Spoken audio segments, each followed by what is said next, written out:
देखिए, अजय मिश्रा को तो बेल मिल गई, अजय मिश्रा टेनी के बेटे को, लेकिन वो जो 700 किसान शहीद हुए गाजीपुर बॉर्डर पर और लखीमपुर खीरी में 4 जवान एक पत्रकार शहीद हुए, उसके बाद 10 लोगों की शहादत हुई, क्या उनको न्याय मिल गया?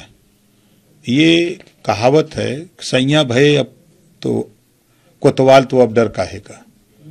भारतीय जनता पार्टी के गृह राज्य मंत्री के बेटे का सवाल है। और आपने देखा कि पीएमओ दफ्तर जब चुनाव आयोग तलब हो सकता है तो कहीं न कहीं भारतीय जनता पार्टी के जहां स्वार्थ सिद्ध होता है वहां तो उसको बेल मिल जाती है, लेकिन जब भारतीय जनता पार्टी को स्वार्थ सिद्ध नहीं होता तो उसको बेल नहीं मिलती है।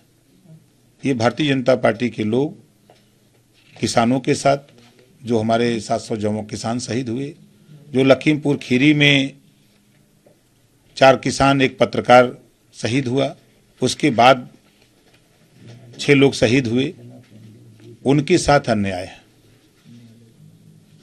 तो क्या लगता है कि वो राज्य केंद्रीय गृह मंत्री के लड़के थे, इसलिए? बस वही बात है कि केंद्रीय गृह राज्य मंत्री का बेटा होने के नाते उनको बेल मिली है और कोई बात नहीं है। और भारतीय जनता पार्टी एक एक वोट ये जान चुकी है कि हम चुनाव हार रहे हैं, तो एक एक वोट जुटाने के लिए भारतीय जनता पार्टी लगी हुई है कि एक से एक ब्राह्मण चेहरा ले आए, लेकिन कोई हल नहीं निकला। तो अब जमानत करा करके ब्राह्मण समाज को संदेश दे रहे हैं कि देखो, हम ब्राह्मण समाज के बेटे को बेल दिला दिए। ये भारतीय जनता पार्टी इसका प्रचार प्रसार करने के लिए, और भारतीय जनता पार्टी की इशारे पर बेल मिली है। इनके मंत्री के पुत्र ने 6 किसानों को कुचला, क्या उसने अपना इस्तीफा दिया? हमारे प्रधानमंत्री जी बहुत नेक हैं, सब कहते हैं बहुत अच्छे हैं, बहुत नेक हैं, तो उन्होंने इस्तीफा क्यों नहीं मांगा? इस्तीफा क्यों नहीं मांगा अपने मंत्री से? क्या देश के प्रति कोई नैतिक जिम्मेदारी नहीं थी उनकी? आज उस लड़के को जमानत मिली है, थोड़े ही दिनों में खुल के घूमेगा फिर से, जिसने आपको कुचल डाला। इस सरकार ने किसको बचाया? उन किसानों के परिवारों को बचाया? उनकी जो पुलिस थी, प्रशासन थी, कहां थी वो जब उनको कुचला? कहीं नहीं थी। मैं बताती हूं कहां थी। जब हम जैसे लोग वहां उनके परिवारों से मिलने जा रहे थे तो हमें रोकने में लगी थी।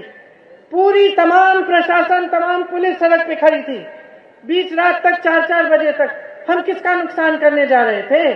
जिसका नुकसान हुआ उसको तुमने बचाया नहीं। जिसने नुकसान किया उसका बाप तुम्हारे साथ स्टेज पे खड़ा होता है आज भी। एक प्रधानमंत्री, एक सरकार की एक नैतिक जिम्मेदारी होती है अपने देश के प्रति। उस जिम्मेदारी को निभाना उसका धर्म होता है। हर धर्म से ऊपर होता है वो धर्म। और जो नेता, जो प्रधानमंत्री, जो सरकार उस धर्म को निभाना नहीं जानती, उस सरकार को नकारो।